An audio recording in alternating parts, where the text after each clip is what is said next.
नमस्कार शेतकरी बांधवांनो, आज आपण या व्हिडिओमध्ये सोलार फवारणी पंपासाठी ज्या शेतकऱ्यांची निवड झाली आहे त्यांना किती सबसिडी भेटणार, खरंच यासाठी 100% सबसिडी आहे का, कागदपत्रे कोणती अपलोड करावी लागणार आणि कोठे आणि कशी अपलोड करावी लागणार हे आपण या व्हिडिओमध्ये पाहणार आहोत। तर हा व्हिडिओ संपूर्ण पहा। त्याच महत्त्वपूर्ण माहितीसाठी आपल्या चॅनलला सबस्क्राइब करा। फवारणी पंपासाठी ज्या शेतकऱ्यांची निवड झाली आहे त्यांना असा मेसेज आला असेल की आपला फवारणी पंप या घटकासाठी संगणक प्रणालीद्वारे निवड झाली आहे, तरी 10 दिवसाच्या आत कागदपत्रे अपलोड करावेत, अन्यथा आपला अर्ज रद्द होईल। सोलार फवारणी पंपासाठी अनुदान किती आहे ते पाहूया।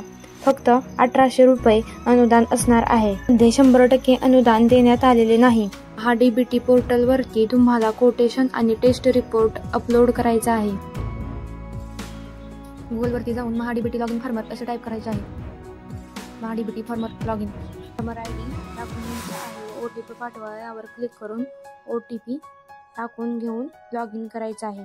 चलन अपलोड DPR किंवा काम पूर्ण झाल्याचे प्रमाणपत्र यावरती क्लिक करायचे आहे।